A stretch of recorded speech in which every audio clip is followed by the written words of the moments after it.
New York ആസ്ഥാനമായി പ്രവർത്തിക്കുന്ന CPJയുടെ report പ്രകാരം 2025 കൊല്ലപ്പെട്ട 129 മാധ്യമപ്രവർത്തകരിൽ 2/3 മരണങ്ങൾക്കും ഉത്തരവാദി ഇസ്രായേലാണ്. കൃത്യമായി പറഞ്ഞാൽ 86 മാധ്യമപ്രവർത്തകർ ഇസ്രായേലിന്റെ ആക്രമണങ്ങളിൽ കൊല്ലപ്പെട്ടു. ഇതിൽ 60%-ലധികം പേരും ഗസയിൽ നിന്നുള്ള ഫലസ്തീൻ മാധ്യമപ്രവർത്തകരായിരുന്നു.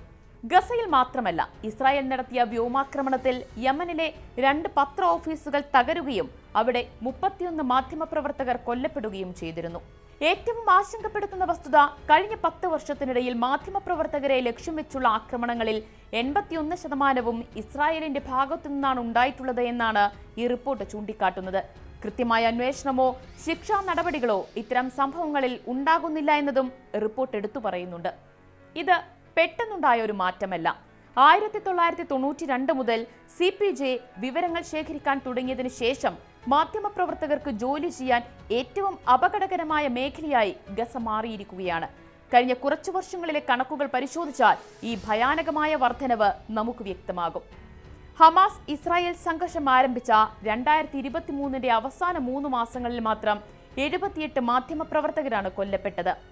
ആ വർഷം ലോകത്താകെ കൊല്ലപ്പെട്ട 99 മാധ്യമപ്രവർത്തകരിൽ 72 പേരും ഇസ്രായേൽ ആക്രമണങ്ങളിലാണ് മരിച്ചത്. 2022 സാഹചര്യം പരിശോധിച്ചാൽ ആഗോളതലത്തിൽ 68 മാധ്യമപ്രവർത്തകരാണ് കൊല്ലപ്പെട്ടത്.